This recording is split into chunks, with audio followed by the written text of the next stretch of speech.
దేవుని నామానికి మహిమ కలుగును గాక. ఒక ఊరిలో సహజంగా జననాలు మరణాలు జరుగుతూ ఉంటాయి కదా. ఒక ఊరిలో ఒక వ్యక్తి మరణిస్తే క్రైస్తవ సిద్ధాంత ప్రకారంగా ఎలా తీసుకెళ్తాం? బాడీని ఎలా తీసుకెళ్తాం? ఒక పెట్టి చేయించుకొని వచ్చి పెట్టెలో పెట్టుకొని ప్రార్థన పూర్వకంగా తీసుకెళ్తాం. అందుకోసమని ఆ కుటుంబ సభ్యులు ఆ వ్యక్తికి ఒక బాక్స్ని పెట్టిన ఏర్పాటు చేయడానికి ప్రయత్నం చేస్తున్నారు. ఆ ఊరు ఒక టౌన్కి, అంటే ఆ పెట్టె చేయించుకోవడానికి ఒక టౌన్కి వెళ్ళాలి కదా. ఆ టౌన్కి ఆ ఊరికి దాదాపుగా 35-40 కిలోమీటర్ల దూరం ఉంటుంది. అక్కడి నుంచి తేవాలంటే పెట్టిన వాళ్ళు. సరే, క్రైస్తవులు కాబట్టి తేవాలి తప్పదు కనుక ఒక వ్యక్తిని పురమాయించి, అయ్యా మేము మా పనుల్లో ఉన్నాం అని ఒక వ్యక్తిని పురమాయించి వెళ్ళి బాక్స్ తీసుకురానైనా అని చెప్పని పంపించారు. అది వర్షాకాలం చనిపోయాడు ఆ వ్యక్తి. వెళ్ళారు, ఆ వ్యక్తి బాక్స్ చేయించాడు. తర్వాత ఇక్కడి నుంచి వీళ్ళు ఫోన్ చేశారు, బాబు అయిందా, బాక్స్ అయిందా, మేము రెడీగా ఉన్నామంటే అవుతుందండి, ఒక అరగంటలో తీసుకొని వస్తానని చెప్పి అన్నాడు. ఆయన తొందర చేశాడు. అందరు వినాలి, జాగ్రత్తగా వినాలి, అందరు వినాలి. నేనే చెప్పే పిల్లల్ని మీరు కంట్రోల్ చేయాలి. చిన్నపిల్లలు అల్లరి చేస్తారు, వాళ్ళు తప్పదు, కంట్రోల్ చేయాలి. సరే, డబ్బులు ఇచ్చాడు, బాక్స్ తీసుకున్నాడు.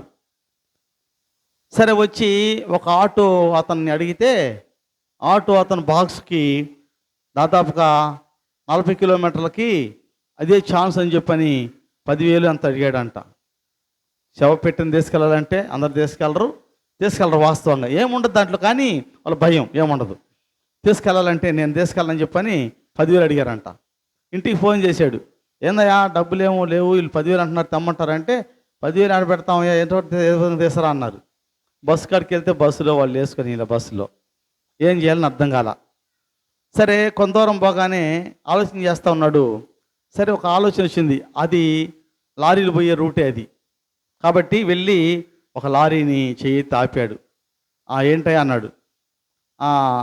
బాక్స్ తీసుకెళ్ళాలయ్యా ఫలానా చోటకనంటే, అది ఖాళీ లారీ కాబట్టి లారీ ఖాళీగా ఉంది, ఎంటీ లారీ వెళ్తుంది.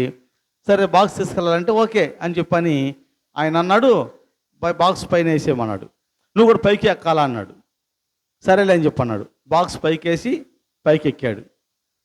పైకి ఎక్కగానే కొద్ది దూరం పోగానే వర్షాకాలం కదా, విపరీతంగా మేఘాలు కమ్ముకున్నాయి, ఉరుములు మెరుపులతో వర్షం వస్తూ ఉంది.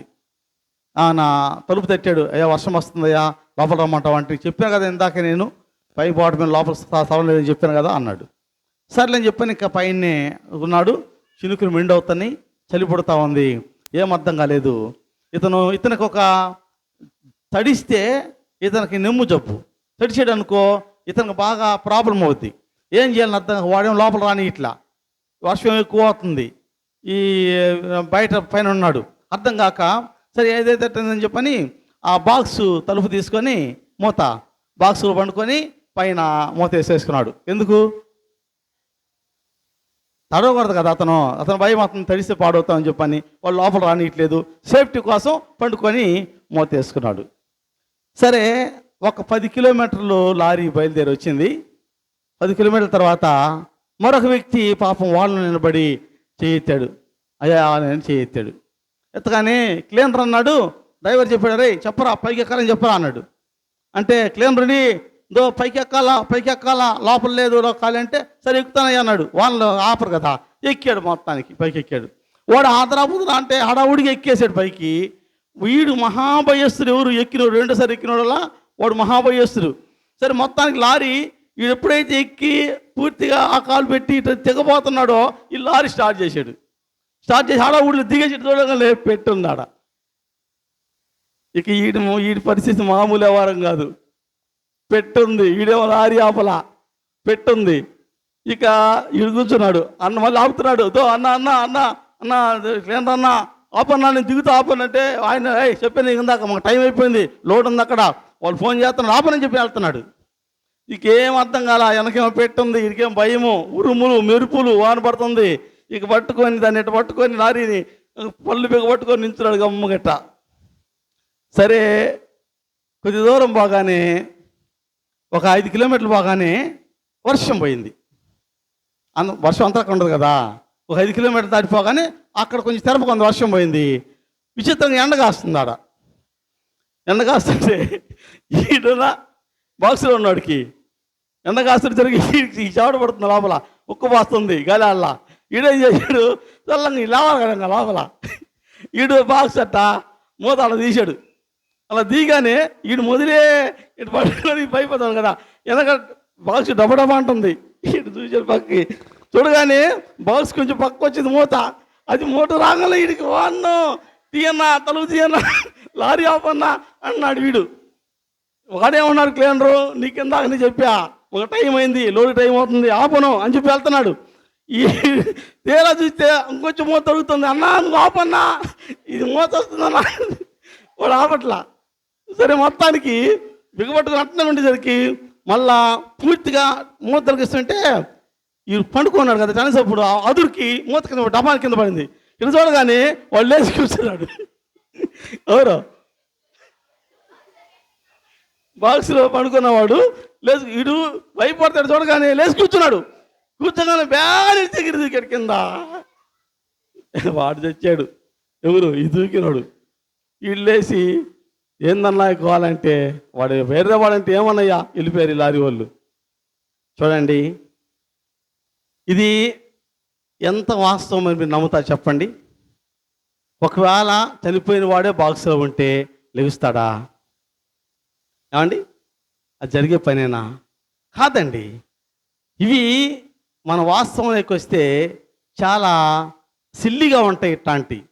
అయితే చివరికి వాడి ఉద్దేశం ఏంటి చెప్పండి? వాడు ఎందుకు భయపడ్డాడు? శవం ఉంది, అది దయ్యమయ్యి లేచింది. సినిమాలు చూసి పాస్టర్లు కూడా వాక్య బోధనలు చేస్తున్నారు. సినిమాలలో ప్రేతలు లేస్తాయి కదా, ఆ ప్రేతాలను చూడటము. వాడు ఏదో డబ్బుల కోసం చేస్తాడు సినిమా వాడు డబ్బు కోసం ఏదో చేస్తాడు సినిమా వాడు. అవి చూసేసి ఈ రోజున పాస్టర్లు కూడా ఆ సినిమా స్టోరీ తీసుకొచ్చి బైబిల్లో పెడుతున్నారు. గమనించండి, నా మాట వినండి. బైబిలు మనకి ఆధారం, వాక్యమే దేవుడు. వాక్యంలో ఉంటే అది నమ్మాలి, వాక్యం లేకపోతే నమ్మటానికి వీల్లేదు.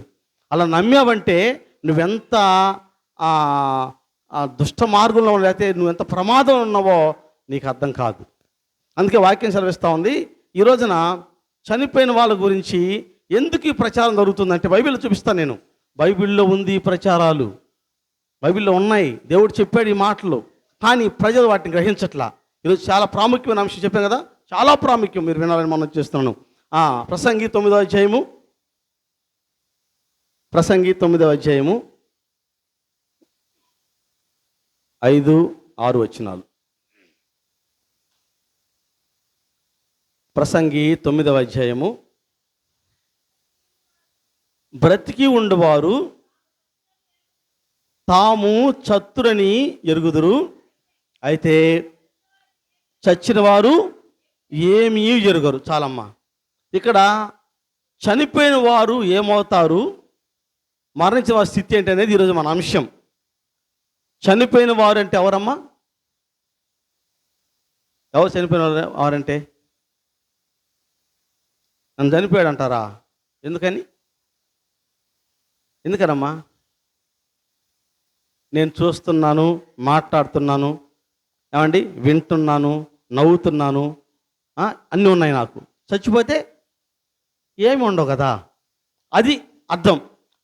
నేను చచ్చిపోయి ఆడ పడుకోబెట్టారనుకో, నాకు ఈ వెంట్రుకలు తెల్ల జుట్టే ఉంటుంది, నాకు ఈ కళ్ళే ఉంటాయి, ఈ ముక్కే ఉంటుంది, మీరు తీగిపోతే కళ్ళ జోడెట్టే ఉంటుంది, ఏమండి, ఈ షర్టే ఉంటుంది, ఈ కాళ్ళు ఈ చేతులు ఇలాగ ఉంటాయి, నేనేం మారను, ఇలాగ ఉంటా. కానీ ఏముండదు, ఊపిరి ఉండదు, కదలిక ఉండదు నాకు. అది చనిపోయిన వాడికి బ్రతికి ఉన్నవాడికి మధ్య తేడా. సరే, ప్రభు చెప్తున్నాడు, బ్రతికి ఉన్నవారు చస్తామని తెలుసు. నేనైతే ఒకరోజు చచ్చిపోతా, నాకు తెలుసు. మీరు చాలా చావరట్టుందా? మీరు నేను చచ్చిపోతాను, మీరు అందరం చనిపోయే వాళ్ళమే ఒకరోజు ముందు వెనక అందరం అంతే. నేను ముందు, తర్వాత మీరు, అందరం చనిపోయే వాళ్ళమే ఎరుగుదురు. అయితే చచ్చిన వారు, అది చచ్చిన వాళ్ళకి ఏమీ తెలియదు. మీకు అర్థం కావటంలా నేను చెప్పేది బైబిల్ వాక్యమే. మీరు వాక్యాన్ని నమ్ముతారా, నమ్మరా? నేనైతే నమ్ముతాను వాక్యాన్ని. మీరు మీ సంగతి అయితే మీరు చెప్పుకోవాలి. నేను వాక్యం నమ్ముతా. మీరు నమ్మే పని అయితే మరోసారి మన గుడిపాడు సంఘంలో ఇలాంటి ఊసులు రాకూడదు. మరోసారి వాక్యం నమ్మితే మీరు, మాకు వాక్యంతో పని లేదంటే, అదే వాక్యం చెప్తాం కదా, తమ 2 తిమోతి అండి, 2 తిమోతి 3వ అధ్యాయము 4వ అధ్యాయము, 2 తిమోతి 4వ అధ్యాయము అమ్మా వచ్చింది చెప్పమ్మా. 4:3 ఎందుకనగా జనులు హితబోధన సహింపక దురద చెవులు గల వారై తమ సొంత దురాశలకు అనుకూలమైన బోధకులను తమ కొరకు పోగు చేసుకొని, చాలమ్మా. ఎవరు పోగు చేసుకునే వాళ్ళు? వాళ్ళ స్వకీయ దురాశలకు అనుకూలమైన బోధకుల్ని. ఎందుకంటే వారు సత్యమును నమ్మక, సత్యాన్ని నమ్మరు వాళ్ళు. సత్యం అంటే ఏంటి? వాక్యం నమ్మరు. వాక్యం నమ్మక వాళ్ళకి స్వకీయ కొన్ని దురాశలు ఉంటాయి. వాక్యానికి వ్యతిరేకమైన దురాశలు. ఆ ఆశలకు అనుకూలమైన సేవకులు ఎక్కడున్నారు వెతుక్కొని, ఎక్కడున్నారు? ఇక్కడున్నారు. మన సొంత దురాశకు అనుకూలమైన సేవకులు ఎక్కడున్నారా అడిగి పోదాం పదా. ఏడైందంటే ఇక్కడ వాక్యం ఉంది, మనకేం కావాలి? ఇక్కడైతే వాక్యం ఉంది, మనకేం కావాలి? మనకు దురాశలు ఉన్నాయి, వాటికి అనుకూలంగా బోధించాలా. నేను నందంటే పాస్టర్ నందనాలా, నేను పందంటే పాస్టర్ పందనాలా. అలాంటి సేవకులు కావాలి మనకని వెళ్తారంట. మరి మీరు ఎలాంటి వారో నాకు తెలియదు, మీరు చెప్పుకోవాలా. నేనైతే వాక్యం బోధిస్తున్నా, మీ అందరు బైబిల్లో ఉన్నాయి. నేను ప్రతి మాట వాక్యంలో చూపిస్తాను. లేకపోతే నన్ను క్వశ్చన్ చేయొచ్చు. మీరు ఏం మాట్లాడుతున్నావా, నువ్వు ఏం చూపించి మాట్లాడుతున్నావు, మీరు క్వశ్చన్ చేయొచ్చు నన్ను. వాక్యం లేకుండా నేను మాట్లాడితే. కనుక మీరు వాక్యాన్ని నమ్మరు. గమనించండి, చచ్చిన వారికి ఏమీ తెలియదు, బ్రతికి ఉండి వారు తాము శత్రువుని ఎరుగుదురు. అయితే చచ్చిన వారికి ఏమి ఎరుగరు, వారి పేరు మరుబడి ఉన్నది, వారికి ఇక ఏ లాభం కలగదు. వారు ప్రేమింపరు, పగబెట్టుకొనరు, అసూయపడరు, సూర్యకింద జరుగు వాటిని తెలియని వారికి ఇక ఎప్పటికీ వంతు లేదు. చచ్చిన వాళ్ళ గురించి నువ్వు అసలు ఆలోచించాల్సిన పనేలే. వాళ్ళు ప్రేమించరు, పగబెట్టుకోరు, వాళ్ళకేమి తెలియదు, వాళ్ళకి ఆలోచన లేదు, వాళ్ళకి ఎవరో ఏంటో తెలియదు. ఇంకో మాట చెప్పనా, చూద్దాం. యోబు గ్రంథం 14వ అధ్యాయము మరొక మాట చూద్దాం.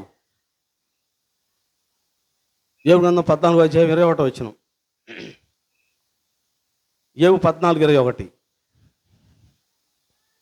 ఈ చనిపోయిన వారి గురించి, వారి కుమారులు ఒకవేళ ఘనత వహించినను, ఇప్పుడు నేను చనిపోయాను అనుకో, నా కుమార్తెలు నా కుమార్తెలు కోటీశ్వర్లు అయ్యారనుకో, అది నాకు తెలియదు. గుర్తుపెట్టుకోండి, నేను చనిపోతే నా కుమార్తెలు ఇద్దరు ఉన్నారు కదా, వాళ్ళిద్దరూ కోటీశ్వర్లు అయ్యారనుకో, నాకు తెలియదు. తర్వాతమ్మా, వారు ఒకవేళ అణగిపోయినను అట్టుకైతే వారు పెట్టని, ఒకవేళ నా కుమార్తెలు ఇద్దరు బజార్లో అమ్ముడు అడుక్కున్నారనుకో, భిక్షం ఎత్తుకుంటా ఉంటే, అది కూడా నాకు తెలియదు. నేను చనిపోతే, నా గురించి చెప్తున్నా, నేను చచ్చిపోతే నా కుమార్తెలు కోటీశ్వర్లు అయ్యి ఈ రాష్ట్రాన్ని కొనేవారైనా నాకు తెలియదు. వాళ్ళకి గతి లేక అడుక్కొని బజార్లో అడుక్కొని తింటున్నా, అది నాకు తెలియదు. అర్థమైందా? ఎవరు చెప్పారు ఈ మాట? ఎవరు చెప్పారు? నేనా? వాక్యం చెప్తుందా? వాక్యం నమ్ముతారు, నమ్మరా మీరు? నమ్మితే మరి అది పరిస్థితి. చనిపోయిన వారికి ఏమీ తెలియదు, చనిపోయిన వారికి ఏమీ తెలియదు. ఈనాడు మరి సేవకులు ఏం చేస్తున్నారంటే, సేవకులే చెప్తున్నారు, అది ఆయన చనిపోయాడు, ఆయన పట్టాడు, ఏం చనిపోయింది, ఏం పట్టింది. వాడికి బుద్ధి ఉంటే, వాడికి జ్ఞానం ఉంటే, వాడు దేవుని సేవకుడైతే వాడు వాక్యం చదువుతాడు. ఈ మాట వాడు ఎందుకు చదవరు మరి చెప్పేవాడు? నేనైనా సరే, నేను ఈ మాటలు చెప్తే నేను బైబిల్ చదువుతున్నాను లేదా మీరు అర్థం చేసుకోవాలి. బైబిల్ మీరేం చేయాలంటే, మీరు వాడిని పట్టుకొని అనకూడదులే, నేను వీడియో లైవ్లో ఉన్నాను, వాడిని పట్టుకొని ఎరా ఎక్కడం చూపిరనాలి, నువ్వు మాట్లాడే మాట ఎక్కడం చూపిరనాలి. అలా అన్నప్పుడు మీరే ఆహ్వానిస్తారు. గమనించండి, బైబిల్కి వ్యతిరేకంగా ఏం మాట్లాడినా మీరు దాన్ని ఒప్పుకోకూడదమ్మా. నేను మాట్లాడిన సరే చొక్కా పట్టుకుని నిలదీయాలి నన్ను. ఏమయ్యా ఎక్కడ చూసి చెప్తున్నావు నువ్వు, ఎక్కడ ఉంది బైబిల్లో చూపించాను అనాలి. అది నిజమైన క్రైస్తవ్యం అంటే. నంది అంటే నంది, పంది అంటే పంది, నమ్మకంగా గుడ్డిగా నమ్మకండి. అందరు సేవకులు కాదు, బైబిల్ చూపిస్తాను, అందరు సేవకులు కాదు. నేను సేవకుడినో కాదో వాక్యాన్ని బట్టి తెలుసుకోవాలి మీరు. అందరు సేవకులు కాదు, బైబిల్లో చూపిస్తా. అందరూ సేవకులు కాదు. బైబిల్ పెట్టుకుని ఉన్న సేవకులు అనుకోబాకండి. వాక్యం చెప్పేవాడల్లా సేవకుడు అనుకోబాకండి. ఆస్తి సంపాదించేవాడు సేవకుడు కాదు. ప్లాట్లు కొన్నవాడు సేవకుడు కాదు. ఒక 1000 మంది కూర్చొని పెట్టినవాడు సేవకుడు కాదు. గుర్తుపెట్టుకోండి. సత్యాన్ని వాక్యాన్ని బోధించేవాడే సేవకుడు.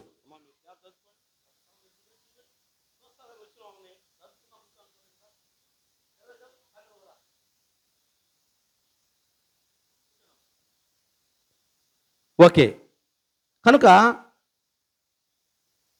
దేవుని సేవకులైతే ఎలా ఉంటారంటే వాక్యాన్ని వాక్యంగా బోధిస్తారు. చదువుకుందామా? ఇర్మీయా గ్రంథము 23వ అధ్యాయము. ఎందుకు ఈనాడు ఈ దయ్యాలు భూతాలు వాడు పట్టాడు ఈడు పట్టాడు, నేను నీకు నీ మీద ఇష్టపడి వచ్చాను, నేను ఆశపడి వచ్చాను, ఇది పచ్చగా ఉంటే చూడలేక వచ్చాను, ఏం కోతలు చెప్పేది ఎవరు? సేవకులే. ఈ దరిద్రం ఏంటంటే ఈ చెప్పేది సేవకులు చెప్పిస్తున్నారు. నేను ఎవడన్నా ఒక మాంత్రికుడు చెప్తే నేను మాట్లాడను, మాంత్రికుడు చెప్తే వాడు తెలియదు, వాడు నేను మాట్లాడను. సేవకుడని పేరు పెట్టుకొని దేవుని సేవకుడిని వాడు మాయలు చేస్తూ ఉంటే నాకు అది బాధ. వాడు వాక్యం చదవాలి, వాక్యం నేర్చుకోవాలి, వాడికే తెలియదు వాక్యము, మీరేమో పిచ్చిగా నమ్మేస్తున్నారు. నేను మరలా చెప్తున్నా, చాలాసార్లు చెప్పా, నేను ఎక్కడైతే వాక్యం బోధించానో అక్కడ మీరు దేవుని దగ్గర తప్పుకోలేరు. మాకు తెలియదు అంటానికి లేదు మీరు, మాకేం తెలుసు అంటానికి లేదు మీరు. ఎందుకంటే ప్రతిదీ మీరు వినకపోయినా, మీకు ఇష్టమైన లేకపోయినా, మీకు అందరికి కష్టమే, మీకు అందరికి బాధ, అందరికి కోపమే, అయినా సరే నేను చెప్పాల్సిందే, వాక్యం చెప్పాల్సిందే. మీకు కోపమే, నేనంటే ఇష్టం లేదు మీకు, అయినా సరే మీకు ఇష్టం కోసం నేను సేవ చేయరా. అది ఆయన కోసం సేవ చేస్తున్నా, నా కోసం సేవ చేస్తున్నా. నేను రక్షణ పడాలి, ఆయన నన్ను నిత్యజీవం ఇవ్వాలి. నాకు మా ఇద్దరి మధ్య డీలింగ్ మీతో నాకు అవసరంలా. మీరు వినకపోతే మీరు నష్టపోతారు, వింటే మీరు కూడా నాతో పాటు పరలోకానికి వస్తారు. అది మీ చాయిస్ అది. కాబట్టి గమనించండి, సత్యాన్ని అంగీకరించమని వాక్యం సెలవిస్తుంది. చదువుదామా? ఇర్మీయా గ్రంథము 23వ అధ్యాయము, ఇర్మీయా 23:21 వచనం. ప్రవక్త అంటే ఎవరమ్మా? వాక్యం బోధించేవాడు అంటే ఎవరు? అలాంటి సేవకుడు. ఆ రోజు ప్రవక్త, ఈనాడు సేవకుడు. నేను ఈ ప్రవక్తలు అంటే ఈ సేవకులా, ఈ ప్రవక్తలను పంపకుండాను. అదేంటి సంగతి? దేవుడు పంపలా వేళని.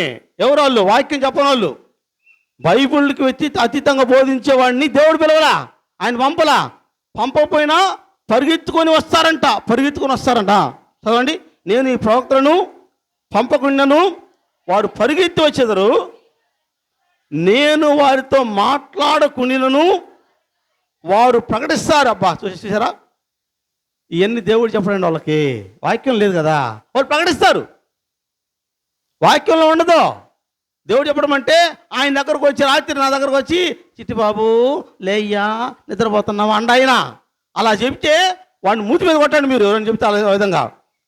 ఆయన పరిశుద్ధాత్మ ద్వారా చెప్తాను చివరిలో, పరిశుద్ధాత్మ ద్వారా నీతో మాట్లాడతాడు, వాక్యం ద్వారా మాట్లాడతాడు దేవుడు.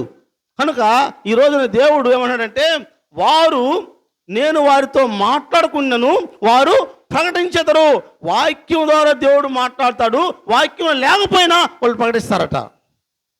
ఉన్నారు ఇలాంటి వాళ్ళు, మీరు అర్థం చేసుకోవాలి. నేను మీ మేలు కొలుపుకోవాల్సిన చెప్తున్నాను, మీరు నమ్ముతారు నమ్మరు నాకు అవసరంలా, చెప్పాల్సిన బాధ్యత నాకు చెప్తున్నాను.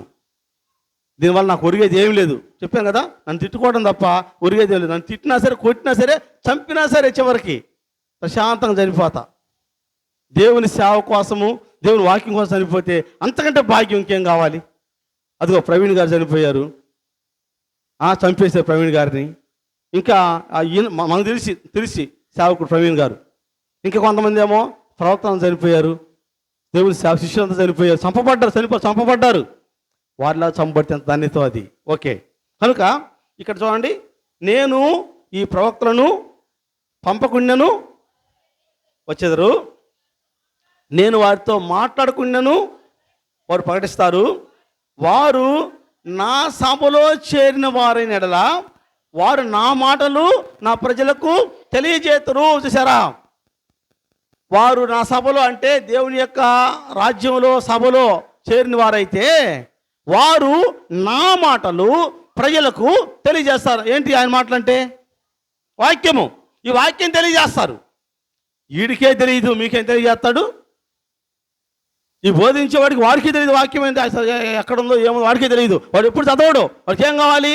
ఎప్పుడు ఎక్కడ పోయి దండుకుందామా, ఎక్కడ దండుకుందామా, ఎవరిని మాయ చేద్దామా? ఈ మాయలు బైబిల్లో నేను బైబిల్లో చూపిస్తాను, నా మాటలు కాదు, అన్ని బైబిల్లో ఉన్నాయి, చూపిస్తా. ఎవరిని మోసం చేద్దామా, ఎవరి దగ్గర దండుకుందామా, ఎవడు మాట చూసిన ఈనాడు సోదిగానరు అయిపోయారు సేవకులు. సోదిగానరు ఏంటంటే సోది చెప్పేవాళ్ళు వచ్చి నీ ముందు కూర్చుంటారు, ఒక పుల్లో కర్రో నీ చేతికి ఇస్తారు, ఇచ్చి నీ ముఖ కవలికలు గమనిస్తుంటారు వాళ్ళు. నీ ముఖ కవలికలు నువ్వు కూర్చున్నప్పుడు అమ్మా నువ్వు విచారంగా ఉన్నావు అని పక్కన వస్తానే వాళ్ళకి అనుకుంటారంట. ఏ ఇంట్లో ఏముంది, ఎవరు అట్ట అంటామె, ఈ ఊరిలో ఎవరు కనపడ్డా రాని వాళ్ళు ఎవరా అన్ని కనుక్కొని వస్తారు వాళ్ళు. వాళ్ళ మేధావులు వాళ్ళు కనుక్కొని వస్తారు. నీ కాడికి రాగానే నీ గురించి తెలుసు. ఏం పిలుస్తుంది, ఏమిటి, ఈ ఇంట్లో గొడవ ఉంది, వాళ్ళ ఆయనకి ఆమె పడదు తెలుసు. ఏందమ్మా, మీ ఇంట్లో గొడవలు ఉన్నాయమ్మా, మీ ఆయన నిన్ను అన్యాయం చేస్తున్నామ్మా అనగానే అదో ఇద్దరు ఛాన్స్ దొరికింది. రంగమ్మా నీకు ఇదమ్మా, నీకు అదమ్మా, వాడు అదమ్మా అంటే నువ్వు చేస్తుంటుంది. అవునయ్యా ఇంక బియ్యం దగ్గర బియ్యం. ఇలాంటి టైంలో అయిపోయారు సేవకులు కూడా. ఇప్పుడు చెప్పిన సోదగాల గురించి నేను చెప్పింది, సేవకులు కూడా ఈ విధంగానే. ఎక్కడ ఏ వీక్నెస్ ఉందా, ఎవరిని ఏ వీక్ పాయింట్ కొడదామా, ఏ విషయం వాళ్ళు బాధపడుతున్నారు, ఎక్కడ ఎరేద్దాం, వాళ్ళకి ఏం చేద్దాం, వాళ్ళకి వెళ్ళి వాళ్ళ దగ్గర మేము పొందామా. వాడు ముందు లైన్లో ఉంటాం నరకంలో, వాళ్ళ వెనకెత్తి మనం ఉంటాం నమ్మిన వాళ్ళు. నేను అలాంటి వాడిని అయితే నేను ముందు లైన్లో ఉంటాను నరకంలో, నా వెనక మీరు ఉంటారు. నేను అలాంటి వాడిని అయితే దయచేసి అలాంటి వాళ్ళ మాటలు నమ్మద్దు. వాక్యం ఉంటే నమ్మండి. ఈరోజు చూపిస్తాను నేను. ముఖ్యంగా మన ఊరిలో ఉన్న గొప్ప దేవునికి విరోధమైన కార్యం ఏంటంటే ఈ దెయ్యాలు, భూతాలు, అంతరాలు, మంత్రాలు ఈ నమ్ముతున్నారు మీరు.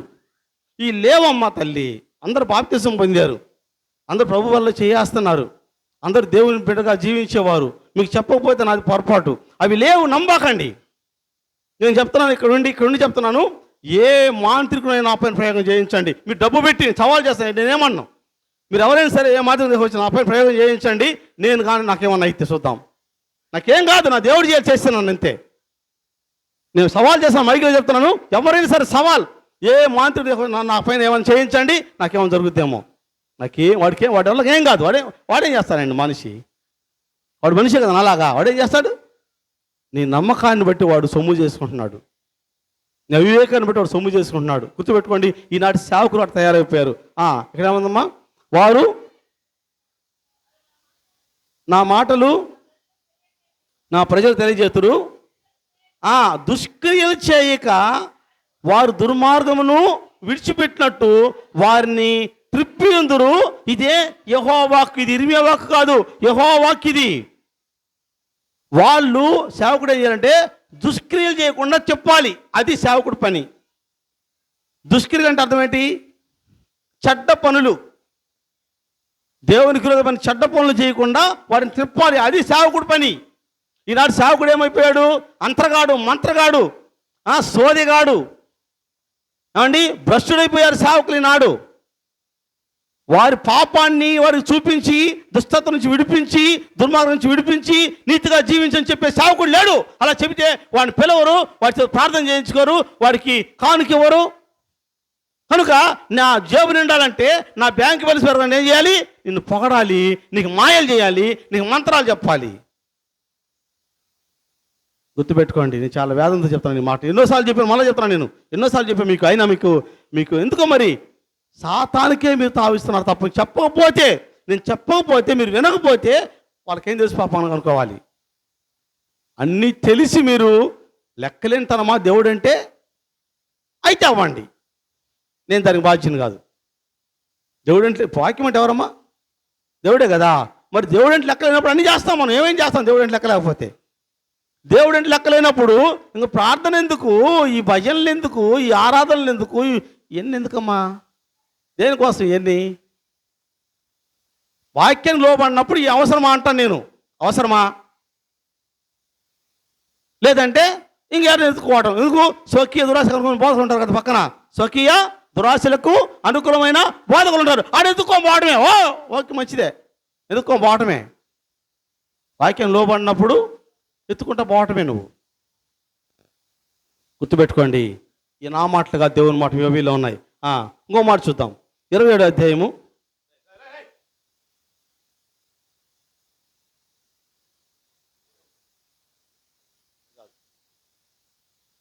27వ అధ్యాయము ఇర్మియా 27, 14, 15 వచనాలు. కావున మీరు బబులోను రాజునకు దాసులు కాకుందురని మీతో చెప్పు ప్రవక్తలు అబద్ధమే ప్రకటిస్తున్నారు. నేను వారిని పంపలేదు, వారి మాట అంగీకరింపవద్దు. ఇదే యెహోవా వాక్కు. నేను మిమ్మల్ని వెలివేయినట్లు తోలివేయినట్లు నేను మిమ్మల్ని తోలివేయినట్లు మీరును మీతో ప్రవచించు మీ ప్రవక్తలు ప్రవచించుతున్నారు.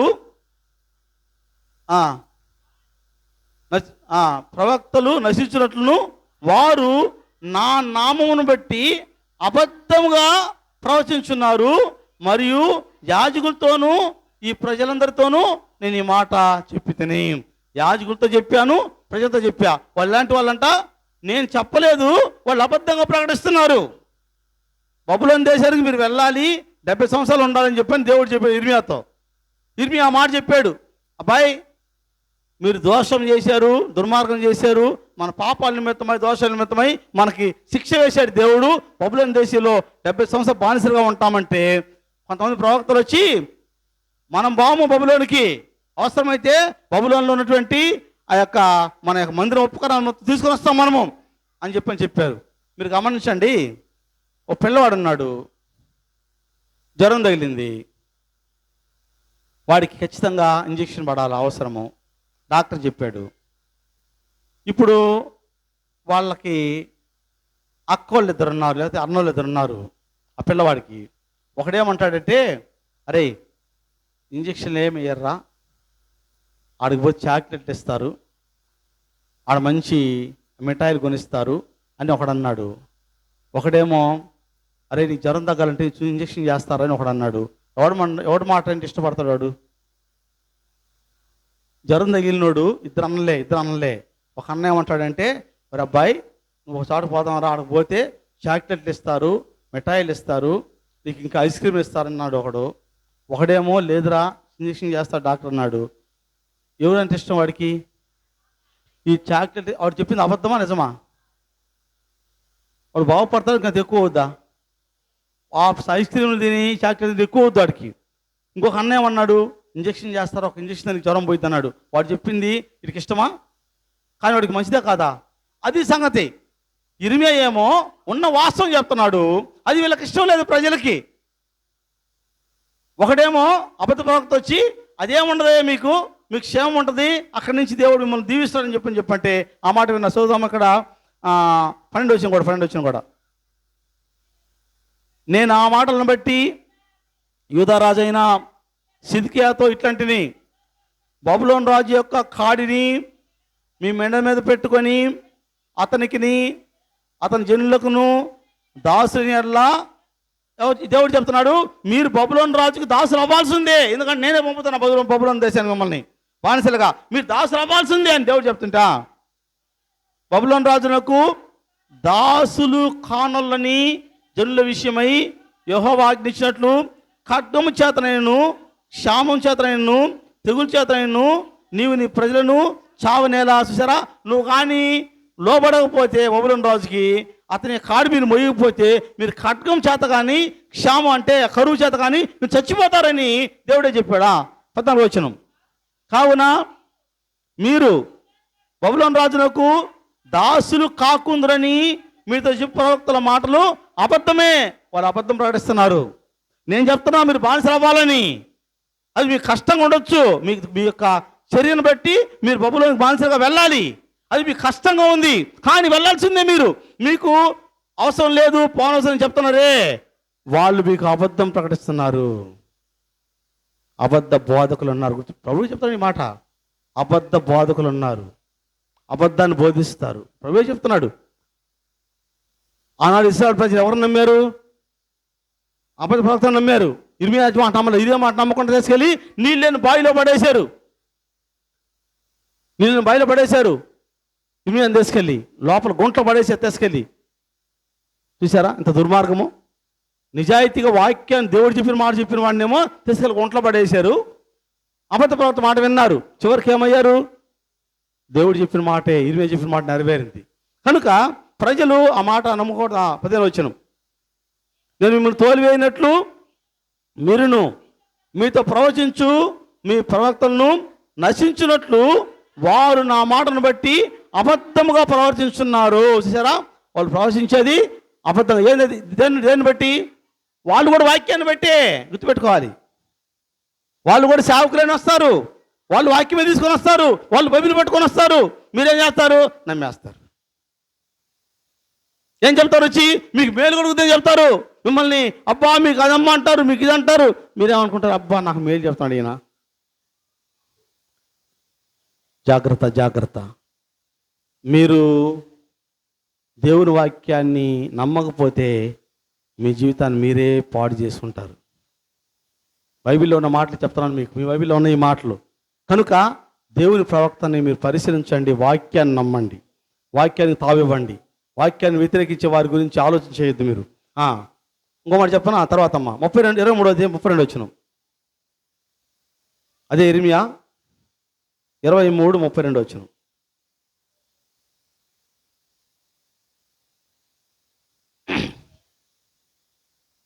చదవాలి. మాయా స్వప్నములను ప్రకటించి వాటిని చెప్పుచు అబద్ధముల చేతను మాయా ప్రకల్పముల చేతను నా ప్రజలను దారి తొలగించు వారికి నేను విరోధనై ఉన్నాను. చూసారా, ప్రకల్పాలంటే అర్థం ఏంటి? ఆ ఊరు పోతే అది చేసా, ఈ ఊరు పోతే ఇది చేసి. ఏది బూడిద చేసింది? ఏందన్నాడు చేసింది? బూడిద. మునుకొస్తున్నాడు ఒక ఆయన, ఆడికి పెళ్ళామే లేదు, ఆడికి పిల్లలే లేరు. నేను దీన్ని పబ్లిక్ చేస్తున్నాను అంతే. నీ కుటుంబమే లేదు, నీ కుటుంబమే నీకు సరిలేదు. సంఘంలోకి వచ్చి, బాగున్న సంఘంలోకి వచ్చి చెప్తా, ఇలాంటి తోడేళ్ళు వస్తాయి, సంఘాలకు ఇలాంటి తోడేళ్ళు వస్తాయి. మీరు జాగ్రత్తగా ఉండాలి. తోడేళ్ళు వచ్చి అవసరమైతే ఏర్పరచబడిన వారి సైతము నశింపజేస్తాయి. ఏర్పరచబడిన వారి సైతము. అందుకే చెప్తున్నాను, వాక్యాన్ని వినండి, వాక్యాన్ని అంగీకరించండి. మొదట ప్రవక్త ఎవరు, ప్రవక్త కాని వారు తెలుసుకోవాలి. మీరు ముందు దాన్ని తెలుసుకొని ప్రవర్తించాలి. అది మీకు అర్థం కావడం లేదు. నేను చెప్పేది ఏంటంటే, మీకు ఒకడు బేల్దారి మేస్త్రికి అర్థమవుద్ది. గోడ కట్టేటప్పుడు 4 ఇంచుల గోడని కడతారు, ఆ తర్వాత గేడ్ రాయిని కడతారు. ఆ గేడ్ రాయి కట్టాలంటే అందరు కట్టలేరు, అందరు మేస్త్రి కట్టలేరు గేడ్ రాయిని, ఎందుకంటే పడిపోయింది అది. దాన్ని కట్టాలంటే గేడ్ రాయి చాలా తెలివైన మేస్త్రి, పెద్ద మేస్త్రి కడతాడు. ఆ మేస్త్రి గారు గేడ్ రాయి ఇంత ఎత్తు కట్టిన తర్వాత ఎవడన్నా వచ్చి తగిలితే ఏమవుతుంది? కూలిపోయిద్దండి. నాకైతే పడిపోయిద్దండి. మరి మీకేమీ అర్థం కావట్లేదు. మరి గేడ్ రాయి పడదా? పెద్ద రాయిని పడుద్ది, కానీ గేడ్ రాయి ఓరన పడుద్ది. గేడ్ రాయిని డెలికేట్గా కడతారు. ఇంతవరకు ఇంత ఎత్తు లెంట్ల లెవెల్ కట్టిన తర్వాత ఆయన ఎంతో తెలివిగా, ఎంతో చాకచక్యంగా, జాగ్రత్త కడితే లెంట్ల లెవెల్ కట్టగలడు. అయితే ఆయన కూడా కట్టలేడు, పడిపోయింది. ఆయన ఎంతో తెలివిగా చాకచక్యం కట్టాలి, ఇంత ఎత్తున కట్టాడు. ఒకడు వచ్చేటంటే కూలిపోయింది. నా పరిస్థితి అలాగే ఉంది. నేను చాలా సున్నితంగా ఒక గేడ్ రాయి బేల్దరు కట్టినట్టుగా ఎంతో వాక్యాన్ని అధ్యయనం చేసి మీకు బోధించి నేను మిమ్మల్ని కట్టుకుంటూ వస్తుంటే దేవుల్లో ఎవడో వస్తున్నాడు కూర్చేసి వెళ్ళిపోతున్నాడు. కట్టడం సులభమా, కూర్చేది సులభమా? కట్టడం సులభం. బేల్దారి మేస్త్రి చాలా చాలా చాకచక్యంతో చాలా తెలివిగా జాగ్రత్తగా పెట్టి కడితేనే అక్కడ గోడ వచ్చింది పైకి. ఆడే దిక్కులో ఇసిరితే పోయింది, గోడ పోయింది. ఆయన ఎంతో తెలివిగా జాగ్రత్త కట్టాలి దాన్ని, అప్పుడే గేట్ నిలుస్తుంది. అలా కట్టిన దాన్ని ఈ పడగొట్టి అట్టంటి పడిపోయి తెచ్చాడు. వాడేం జాగ్రత్త చేసే పనిలే. అలా పాడు చేస్తున్నారు సంఘాన్ని. నా బాధ అది. నేనేమో అంత చాకచక్యంగా ప్రార్థనాపూర్వకంగా వాక్యము చదివి గ్రహించి నేను బోధించి సంఘాన్ని కట్టుకుంటా ఉంటే ఎవడో వస్తున్నాడు అటు కూర్చేసి వెళ్ళిపోతున్నాడు వాడు. మీరేమో వాడి కుయుక్తిగా లోనిపోతున్నారు. నాకు అదే బాధగా ఉంది. వాక్యాన్ని వినండి, వాక్యం చదవండి. వచ్చిన వాడితో వాక్యం చెప్పండి. వాక్యం చూపిస్తాను అనాలి. నన్ను కూడా అడగండి. నన్ను కూడా నువ్వు చెప్పే వాక్యం చూపించాయా, బైబిల్ చూపించావు అనాలి. నన్ను కూడా అన్నానండి. నేను చెప్పేది వాక్యంలో లేకపోతే అడగండి. దేని బట్టి చెప్పావు పాస్టర్ గారు, నువ్వు వాక్యంలో ఉందా నువ్వు చెప్పేది అడగండి. దయచేసి గమనించండి. వాక్యాన్ని వాక్యానుసారంగా జీవించే అర్థం చేసుకున్న భాగ్యము దేవుడి ఇవ్వాలని మీరు ప్రార్థన చేయండి. కనుక 32 మాయా స్వప్నములు ప్రకటించి వాటిని చెప్పుచు అబద్ధముల చేతను మాయా ప్రగల్భము చేతను నా ప్రజలను దారి తొలగించి వారికి నేను విరోధనై ఉన్నాను. ఇది యెహోవా వాక్కు. ఇది ఇర్మియా మాట కాదు. ఇది యెహోవా వాక్కు. యెహోవా వాక్కు. ఇది దేవుడు చెప్తున్న మాటలు ఇవి. బైబిల్ అంతా యెహోవా వాక్కే, దేవుడు చెప్పింది. కానీ కొంతమంది ప్రవక్తలు చెప్తున్నారు కదా, ఇలా కాకుండా దేవుడే చెప్తున్నాడు. ఇర్మియా చెప్పాడు, ఇర్మియా చెప్పు అన్నాడు. చదవమ్మా. నేను వారిని పంపలేదు. అదేంటి సంగతి? మీకు అర్థం కావడంలా? సేవకులందరూ దేవుడు పంపినలు కాదు, గుర్తుపెట్టుకోండి. ఓ బైబిల్ పట్టుకున్న వాడు దేవుడు పంపలా. వాడిని పెద్ద గుంపుంటే వాడు దేవుడిని పంపలా. పెద్ద ఆస్తి ఉంటే వాడిని దేవుడు పంపలా. దేవుడు పంపిణీ ఏం చేస్తాడంటే వాక్యం ఏమిటి అది బోధిస్తా. వాడు దేవుడు పంపినవాడు. నేను కావచ్చు, ఇంకోడు కావచ్చు. వాక్యంలో ఏముంటే అదే బోధిస్తాడు. వాడు దేవుడు పంపిన సేవకుడు. వాక్యం లేకుండా వాడికి ఏదో నచ్చింది, వీడు ఒక గాడ్ ఫాదర్ ఉంటాడు. నేను సేవకుని కదా, ఒక గాడ్ ఫాదర్ ఉంటాడు. వాడు ఏం చెబితే వాడు ముక్కితే ఇటు ముక్కుతాడు, వాడు మూడుతాడు. వీడికేం తెలియదు. వీడికంటే ఏముండదు. వీడికి వాడు ముక్కితే ఇటు ముక్కుతాడు, వాడు మూడుతాడు వీడు. అలాంటి సేవకులు మీరు నమ్మద్దు. వాక్యం చెప్తుంది. బైబిల్ మొదట చదవండి. నేను చెప్తున్నాను, మీరు చదవండి బైబిల్. అందరు చదువుకున్న వాళ్ళు ఇక్కడ దాదాపుగా బైబిల్ చదవండి. అన్నీ చేస్తారు, టీవీ చూస్తారు, సీరియల్ చూస్తారు. చూడండి. నేను కాదని అట్లా కొనుక్కున్నారు, మీరు చూడండి. మీకు ఇష్టమైతే మీరు బైబిల్ చదివితే చూడరు. మీరు బైబిల్ చదివి వాక్యాన్ని గ్రహిస్తే మీ బొమ్మన్న బాగు టీవీ కాడకి. ఎందుకు పోతానంటే మీకు బైబిల్ చదవకనే. మీరు వాక్యం తెలియక, వాక్యాన్ని మీరు పట్టించుకోక, వాక్యం మీకు అవగాహన లేక, దేవునితో సహవాసం లేక సాతాను సంబంధాలు అయిపోతున్నారు. దయచేసి గమనించండి. బైబిల్ చదవండి, వాక్యం చదవండి. నేను చెప్పాను రాసుకోండి అమ్మా అన్న. నేను చెప్పే ప్రతి మాట నేను దాదాపుగా కొన్ని రోజులు 5-6 రోజులు వారం నాడు మొదలు పెడితే నేను వాటిని ధ్యానం చేసి ఇదిగో ఈ విధంగా గ్రంథస్థం ఎన్ని పుస్తకాలు, ఈ నోట్స్ కాదు ఇంకా ఇంట్లో ఉన్నాయి, ఆ నోట్స్ నిండిపోయి తెచ్చా. ఈ రకంగా నేను నోట్స్ సిద్ధం చేసుకొని వచ్చి మీకు చెప్తా ఉంటే కనీసము ఆ చెప్పే రాసుకోండి అమ్మా అన్న చదువుకున్న వాళ్ళని. చెప్పలేదా? చెప్పండి. ఎవరు మా చెప్పలేదు అన్న వాళ్ళు? అంటే మీ ఉద్దేశం ఏంది? మాకెందుకయ్యా అవన్నీ, నీ పని అది. నువ్వు సేవకుడు, నువ్వు రాసుకోవాలి, చెప్పాలి, నీ పని అది. మా పని ఏంది? కొద్దిసేపు ఉంటాము, 10 రూపాయలు కామెంట్ చేయడం, పోయి టీవీ ఆన్ చేసుకోవడం, అది మా పని. కాదు. మీ పని అది కాదు. మీరు నేను మనిద్దరి మధ్య తేడా ఏం లేదమ్మా. నేను పాపినే, మీరు పాపులే. నాకు రక్షణ కావాలి, మీకు రక్షణ కావాలి. అందరం దేవుళ్ళలో ఉండాలి, అందరం వాక్యాన్ని అనుసరించాలి, అందరం పరలోకానికి చేరాలి. ఇది అంతేగాని నాకేదో ఒక బాధ్యత మీకు లేదని బాకండి. మీరు వాక్యం చదవాలి. చదువుకున్న వాళ్ళు ఖచ్చితంగా వాక్యం చదవాలి, చదువులేని వాళ్ళకి చెప్పాలి. ఇది దేవుని యొక్క ఆజ్ఞ. సరే, ఆ చదవనమ్మా. నేను వారిని పంపలేదు, వారికి ఆజ్ఞ ఇయ్యలేదు. వారు ఈ జనులకు ఏమాత్రము ప్రయోజనకారులు కారు. ఇదే యెహోవా వాక్కు. వాళ్ళు ప్రజలకి ప్రయోజనకారులు కాదు. వాళ్ళు మీరు అనుకుంటున్నారు. అలాంటి దుర్బోధలు చేసేవాళ్ళు మీకు ప్రయోజనకారులు కాదు. వాళ్ళు వాక్యం లేకుండా ఇష్టానుసారంగా దుర్బోధలు చేసేవాళ్ళు మీకు ప్రయోజనకారులు కాదు. మీరు అనుకుంటున్నారు అబ్బా ఆ పాస్టర్ గారు అయితే నన్ను దీవించాడు. వాడు ఎవడని దీవించడానికి? ఎవరిని దీవించడానికి? అది ఆయన దీవించాలా. ఆయన దీవించడానికి ఏం చేయాలా? నువ్వు ఆయనకి లోబడి జీవించాలా. నేను చెబితే దీవించడు ఆయన. నాకు భయపడి నా కింద పనివాడేం కాదు దేవుడు.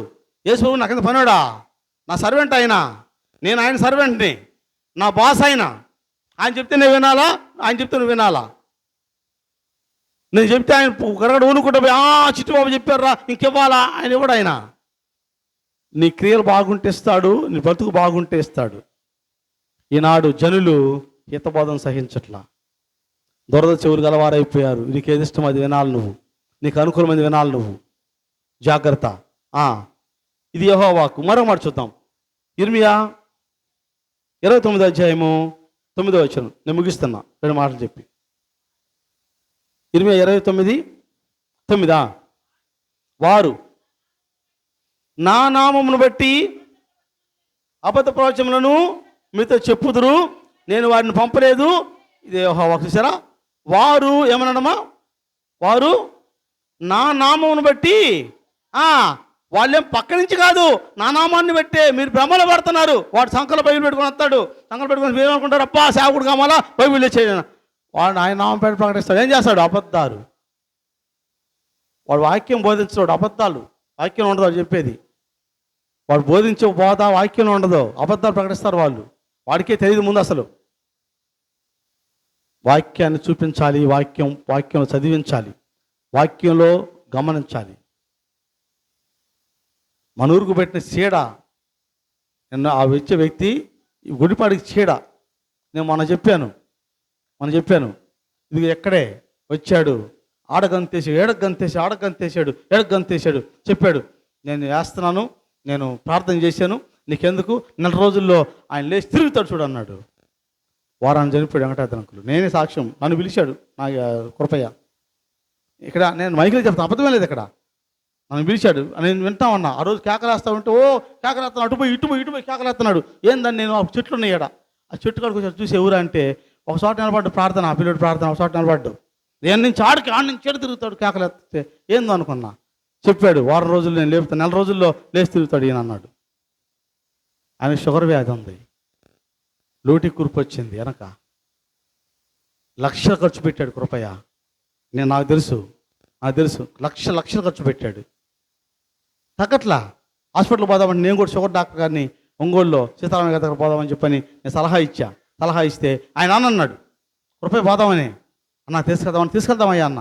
తీరా మాట్లాడితే ఆయన రానన్నాడు. నేను రానని మారం వేస్తున్నాడు ఆయన. ఏం చేద్దామని వదిలేశాడు. ఆ వ్యక్తిని 4 రోజులు లేపుతానన్నాడు. నేను 4 ఏళ్ళ నుంచి చూస్తున్నా ఆయన బాధ, ఆయన వ్యాధి నాకు తెలుసు. నువ్వు వచ్చి 4 రోజులు లేపుతానంటే నేను అనుకున్నా ఏమైంది, వారంలో చనిపోయాడు ఆయన. మాయ మాటలు నమ్మబాకండి. నేను ఎవరిని బతికించడానికి,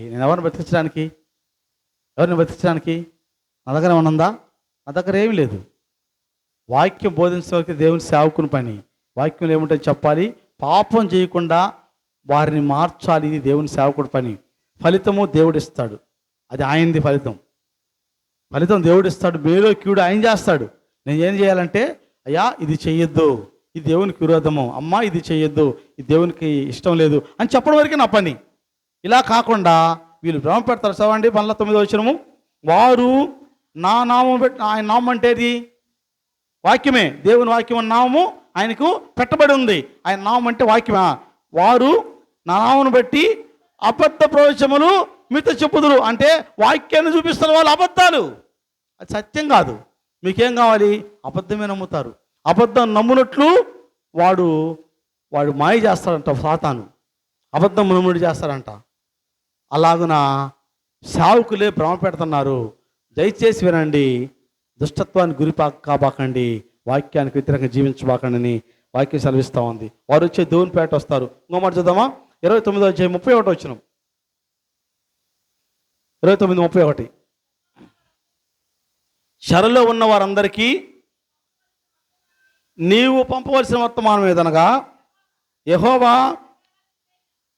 సెహలానీయుడైన షమయాను గూర్చి ఇలా సెలవిస్తున్నాడు, నేను అతన్ని పంపకపోయినను షమయా మీకు ప్రవచించు అబద్ధపు మాటలు నమ్మునట్లు చేశాను. చూసారా? ఆ షమయా అబద్ధము నమ్మిదడి చేశాడు. దేవుడు చెప్తున్నాడు ఇక్కడ, వాళ్ళు నమ్మిదడి చేస్తారంతే. దేవుడు అన్నాడు, ఆ షమయ అనేవాడు నేను పంపలేదు, వాడు అబద్ధం అన్నది చేసేవాడు, వాడు నమ్మించాడు, వాడు చేస్తాడు. దేవుడే అంటున్నాడు, మీరు నమ్ముతున్నారా? వాక్యం నమ్ముతున్నారా? అలాంటి వాళ్ళని అంటారు నమ్మిస్తారంట. అదే పెద్ద ఆశ్చర్యమేం కాదు. దేవుడు చెప్తాడు మనమ్మ చెరలో ఉన్న వారందరికీ అంటే ఈ దేవుడు ఇది మీద చెప్తున్నాడు, నువ్వు పంపవలసిన వర్తమానం మీదనగా యెహోవా నెహలామీయుడైన షమయాను గూర్చి ఇలా సెలవిస్తున్నాడు. ఎవరు నేనంటే దేవుడు చెప్తున్నాడు, నేను అతన్ని పంపకపోయినను షమయ మీకు ప్రవచించు అబద్ధపు మాటలు నమ్మునట్లు చేసెను. ఆగండి, వాడు నేను పంపలా, అయితే వాడు నమ్మిస్తాడు. మోసపోతున్నావు, జాగ్రత్త. నీకు ఎవడు ఏం చెప్పి నేను మోసపోతాను గుర్తుపెట్టుకోవాలి. మీరు ఎవడు ఏం చెప్తే అది నమ్మారంటే మోసపోతారు మీరు.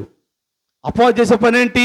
ఎక్కడ పురులు పెడదామా, ఎక్కడ కుట్ర చేద్దామా, ఎక్కడ దేవుడి నుంచి పక్క తప్పిద్దామా, ఎక్కడ వాక్యాన్ని వ్యతిరేకంగా జీవింపజేద్దామా, ఎక్కడ సాతాను బందీలుగా వాళ్ళని కొంగజేద్దామని చూస్తున్నాడు సాతానుడు. సాతాను రాడు, ఇదిగో ఇలాంటి వాళ్ళని వాడుకుంటాడు దేవుడు, సాతానుడు. నువ్వు జాగ్రత్తగా ఉండాలి ఆ విషయంలో. వాడు నమ్మిస్తాడు, నమ్మునట్లు చేస్తాడు.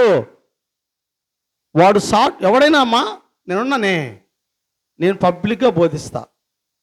నాకు ఇచ్చిన గుణం దేవుడు ఏంటంటే నేను భయపడినమ్మా, నాకు భయం లేదు అసలు వాక్యపరంగా. ఏ భయం అంటే వాక్యం బోధించలో భయపడిన, చంపితే చచ్చిపోతా, అంతేగాని నేను ఎవడికో భయపడి వాడి ఇష్టం అసలు మాట్లాడను. నేను ఎవడైనా సరే ఎవడికో భయపడి వాడు చెప్పి నేను ఎప్పుడు విన్నాను.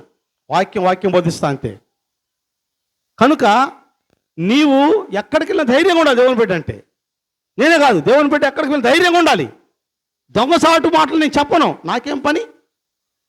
దొంగసాటు మాట నాకు అవసరంలా. అప్పుడు అర్థం చేసుకోవాలి, ఈ దొంగసాటు మాట్లాడుతుందంటే ఈమె దొంగసాటు మాట్లాడుతుందంటే ఏంటి ఇల్లు అర్థం చేసుకోవాలి. నువ్వు అర్థం చేసుకోవాలి. అలాంటి సేవకులు పబ్లిక్గా రారు. అంటే దొంగసాటే వారం వాళ్ళది. రాత్రిపూట చీకట్లో వచ్చేది వారు, చీకటి వారు వాళ్ళు.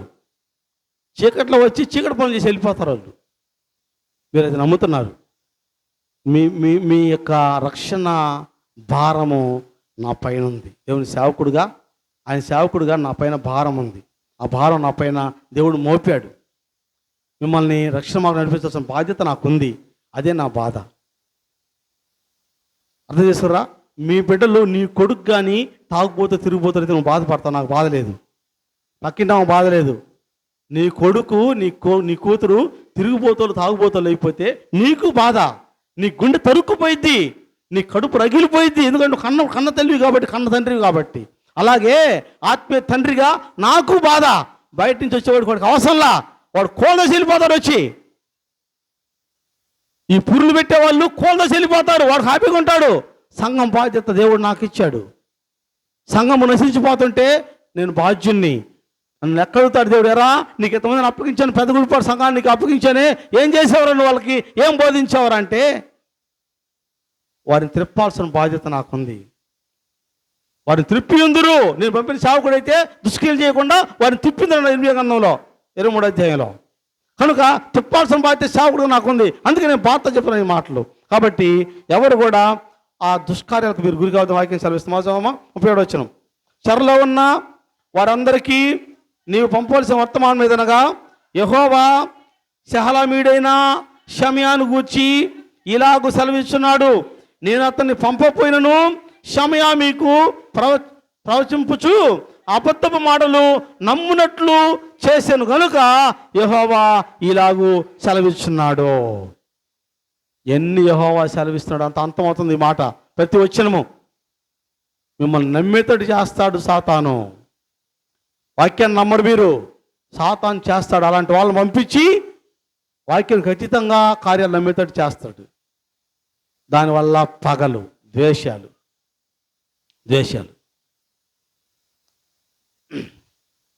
ఒక సంఘంలో 2 వర్గాలు ఉన్నాయి. చిన్న వర్గం కాదు, వాళ్ళకి మహాభయంకరమైన వర్గాలు, రెండు వర్గాలు ఉంటే ఈ సేవకుడు పోయి ఇద్దరు సేవకులు, 2 వర్గాలు, 2 సేవకులు. ఈ వర్గం అంతే కదా, ఆడవాళ్ళ తెగులు అంతలక్క ఉంది కదా.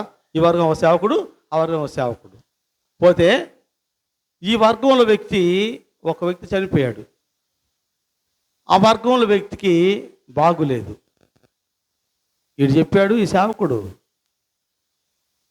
ఆ బాగులేని వాళ్ళ ఇంటికి వెళ్ళి వాళ్ళ సేవకుడు చెప్పాడు, అదిగో మొన్నవాడు చనిపోయాడే, వాడు చచ్చి కూడా సాధిస్తున్నాడు, మిమ్మల్ని చచ్చి సాధిస్తున్నాడు, బ్రతికున్నప్పుడు మీరు ఆమె చేయలేకపోయారు, చచ్చి సాధిస్తున్నాడు. కానీ వీళ్ళకి ఎట్టుందమ్మా, ఇంకా చూడు నా కలం జరిగిన విషయం అది, ఇక లేచి ఇంటి మీదకి వచ్చి రాత్రిపూట కొట్టి వాళ్ళని ఎరా ఓడి అది ఒకవేళ నిజంగా చేశాడు అనుకో, నిజంగా సచివుడు చేశాడు అనుకో, వీళ్ళేం చేస్తారు?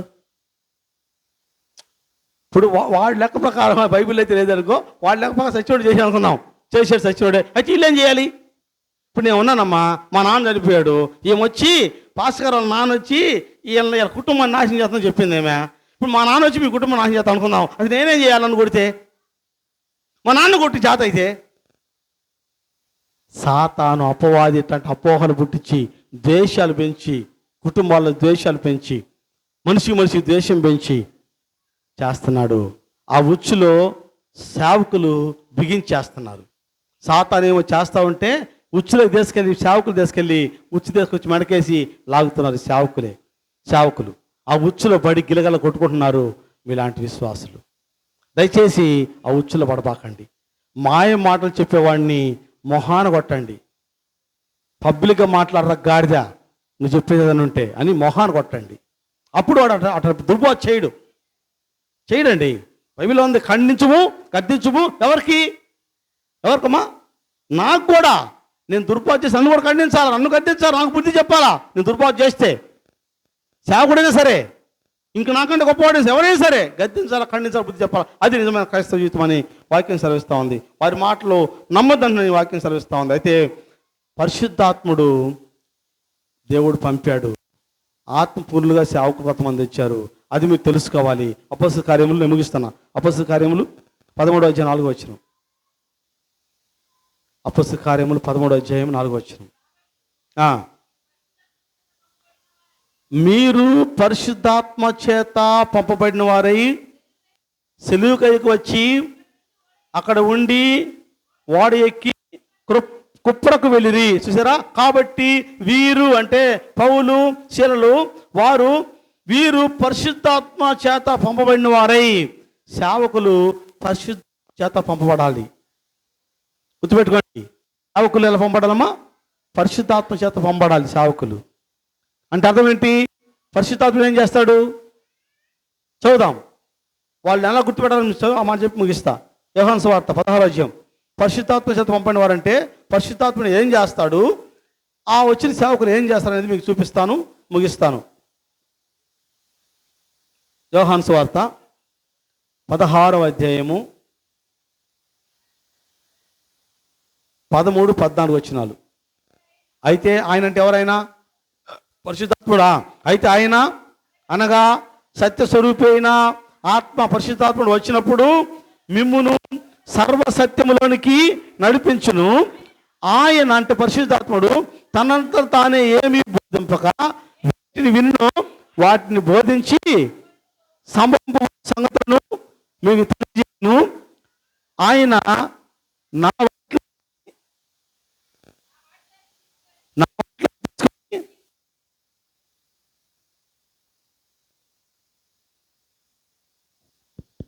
ఆయన నా వాటిలోని తీసుకొని మీకు తెలియజేయను కనుక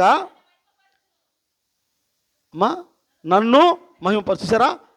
పరిశుద్ధాత్ముడు ఆయన అనగా సత్యస్వరూపి అయిన ఆత్మ వచ్చినప్పుడు మిమ్మును సర్వసత్యములోనికి, అంటే సత్యం పూర్తిగా సర్వము, సగం సత్యం కాదు.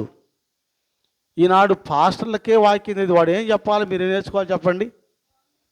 దేవుని సేవకుడు అన్నవాడు వాడికే వాక్యం తెలియదు, వాడే వాక్యం చదవడు, వాడికే ఓనామాలు రావు. నీకేం చెప్పాలి చెప్పు, నువ్వేం వినాలి చెప్పు. అదే అంటాడు ఖచ్చితంగా. ఆయన సత్యస్వరూపి అయిన ఆత్మ వచ్చినప్పుడు మిమ్మును సర్వశత్రువు నడిపించును. ఆయన తనంతట తానే ఏమీ బోధింపక వేటిని వినునో వాటిని బోధించి సంభవింపో సంగతులు మీకు తెలియ. అంటే వేటిని వినునో, క్రీస్తు ఏమైతే చెప్పాడో వాటిని బోధిస్తాడు పరిశుద్ధాత్ముడు. అంటే వాక్యము బోధిస్తాడు. ఈనాడు నిజమైన సేవకుడైతే వాక్యాన్ని బోధిస్తాడు, వాక్యం సంగతులు మీకు తెలియజేస్తాడు.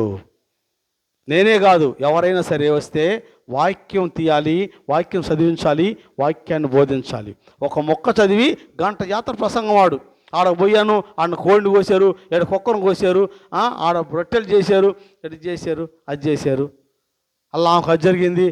బైబిల్ ఏమైంది వీడికి అండి? ఇంత బైబిల్ ఉంటే, ఇన్ని వాక్యాలు బైబిల్ ఉంటే ఈ పక్కన పెట్టి వాడి చరిత్ర, ఈడి చరిత్ర వాళ్ళ చరిత్ర చెప్పుకొని కాలం గడిపి మీరు బయట పోయమాట వీళ్ళు అబ్బా ఈరోజు వాక్యం చెప్పాడు, ఏం చెప్పాడు, భలే చెప్పాడు, ఏం చెప్పాడు వాడికి చెప్పేది వాడికి తెలియదు, నీకు తెలీదు.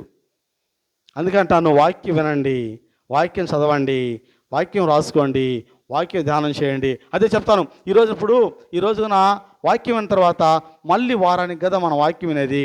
ఈ వారం రోజుల్లో రాసుకొని ఉంటే నువ్వు ఖాళీ ఉన్న టైంలో నీ నీ సీరియల్ బాను, నీ టీవీ బాను, నీ ఇంకేంటి అమ్మా ఏమన్నా ఇంకా టీవీలో ఏంటో నీ ప్రోగ్రాంలు అన్నీ బాను, ఖాళీగా ఉంటుంది. ఆ ఖాళీ బోర్ కొడుతుంది నీకు, ఆ బోర్ కొట్టినప్పుడు చూసుకో దీన్ని. నీకు బోర్ తీసుకుంటా టైము, ఇంట్లో బోర్ కొడుతుంటుంది, ఆ బోర్ కొట్టినప్పుడు చూసుకో దీన్ని. మామూలు టైంలో నువ్వు ఉపయోగించుకో. అప్పుడు నువ్వు వాక్యానికి లోబడతావు, వాక్యాన్ని నువ్వు అంగీకరిస్తావు, వాక్యానుసారంగా జీవిస్తావు, పరలోకానికి వారసులు అవుతావు. దయచేసి ప్రతి ఒక్కరూ వాక్యం చదువుకొని, వాక్యం రాసుకొని దాని ఇంటికి వెళ్ళి, అది మంచి అలవాటు. నేనే కాదు, ఎక్కడ ఎవరు వాక్యం బోధించినా అది చదువున్న వాళ్ళు ఒక నోట్బుక్ పెట్టుకొని రాసుకోవాలి. ఇది చాలా ప్రాముఖ్యమైనటువంటి విషయం. మీకు అర్థం కావట్లేదు. దాన్ని ఇంటికి వెళ్ళి ఇలా ఉందా లేదా చూడాలి. చదువమ్మా చివరి మాట, తెస్సలోనికీయులకు రాసిన పత్రిక కాదు, అపొస్తలుల కార్యములు కాదమ్మా అపొస్తలుల కార్యం 11వ అధ్యాయం 17వ వచనం.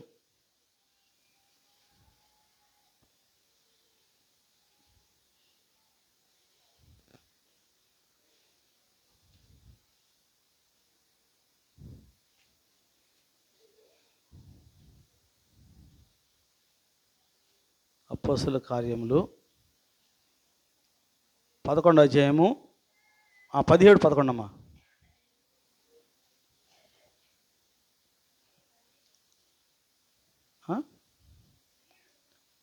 17వ అధ్యాయము 11వ వచనము.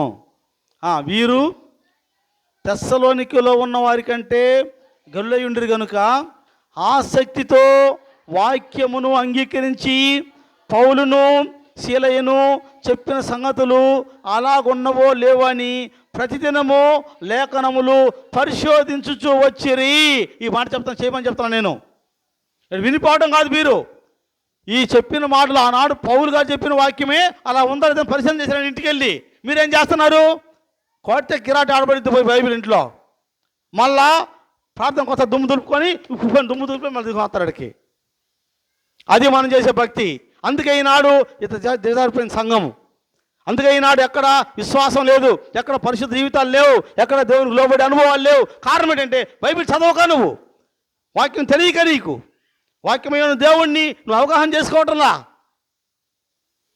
చదువుకున్న పిల్లలుంటే కూర్చోబెట్టుకొని, అమ్మా కాసేపు బైబిల్ చదువమ్మా, నువ్వు ఈ వాక్యం చదువమ్మా, ఇది నువ్వు రాసుకున్నావు కదనన్నా, అదేంటి చెప్పమ్మా అని చెప్పించుకుంటే మీకు మీరు అనొచ్చు మా చదువులేదు కదా అని. దేవుడంతా మీరు అనుకున్న పిచ్చోడు కాదు. అమ్మా నీ చదువు లేదమ్మా, నీ కొడుకు చదువుకున్నాడుగా, నీ కూతురు చదువుకుందగా, నీ బిడ్డలేగా, వాళ్ళకి నేర్పమని చెప్పానుగా, వాళ్ళని అడిగితే నీకు చెప్పన్నారా, వాళ్ళు ఎందుకు నేర్పించలేదు నువ్వు అంటుతాడు దేవుడు. గుర్తుపెట్టుకో, నీ జీవితానికి నువ్వే ఉత్తరవాదివి, నీ జీవితానికి నువ్వే ఉత్తరవాదివి. ఇంకా నువ్వు ఇంత చెప్పినా, దేవుడు ఇంతగా నీకు బోధించినా, నీకు ఇంత చెప్పినా ఇంకా నువ్వు గర్వాంధుడివై వాక్యంతో నా పని లేదు నిష్ఠానుసారం జీవిస్తే దానికి నువ్వే కారకుడివి, నువ్వే కారకురాలివి. అలాంటి జీవితం మనకు వద్దని ప్రభువులో నీవు జీవించడానికి అంగీకరించి వాక్యానుసారంగా జీవించి పరలోకానికి వారసులు కావాలని నేను ఆశిస్తున్నాను. అటు కృప ఆశీర్వాదం దేవుడు మనకి సదా అనుగ్రహించును గాక. ఆమేన్. తల వంచండి, ప్రార్థన చేస్తున్నాం. పరిశుద్ధమైన తండ్రి, మీ పరిశుద్ధ నామానికి స్తోత్రాలు. దేవ సమయం తండ్రి, పరిశుద్ధ వాక్యాన్ని మేము విన్నాం ప్రభా. అయ్యా మీ వాక్యం ద్వారా మీరు మాతో మాట్లాడారు. ఇప్పటికీ ప్రభా వాక్యానికి అతీతంగా, వాక్యానికి వ్యతిరేకంగా, వాక్యానికి ప్రభా తిరుగుబాటు చేసే విధంగా మేము జీవిస్తున్నామేమో, అలాంటి జీవితానికి ఇష్టపడుతున్నామేమో. దేవా, వాక్యము స్థిరము, వాక్యము మీరై ఉన్నారు. ఈనాడు వాక్యాన్ని విడిచిపెట్టి వాక్యానికి వ్యతిరేకంగా జీవించే స్థితిని అపవాది సేవకుల ద్వారా కలిగిస్తున్నాడు. నిజమైన సత్య బోధ ఏంటో, మీరు ఏం బోధించారో మీ వాక్యంలో మేము చూచాము, చదువుకున్నాము, ధ్యానం చేశాం. ఇంకా ప్రభా మాలో అవివేకం ఉంటే, ఇంకా అజ్ఞానం ఉంటే, సాతాను బంధకాలు చిక్కుబడిపోతూ ఉంటే, ఇంకా మీ నామానికి అవమానకరంగా జీవిస్తూ ఉంటే, ఇప్పుడే మార్పు చెంది మీకు లోబడి సత్యవాక్యాన్ని అంగీకరించి అలాగ జీవించే కృప దయచేయమని, అబద్ధ ప్రవక్తల మాటలు, అబద్ధ ప్రవక్త శ్రేష్టలు, వాక్యానికి వ్యతిరేకంగా బోధించే వారి యొక్క బోధ గ్రహించేటువంటి ఆ మంచి జ్ఞానాన్ని మా సంఘానికి దయచేయమని ప్రార్థన చేస్తున్నాం ప్రభా.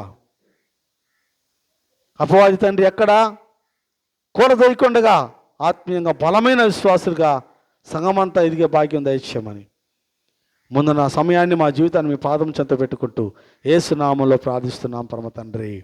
ఆమెన్. ఆమెన్.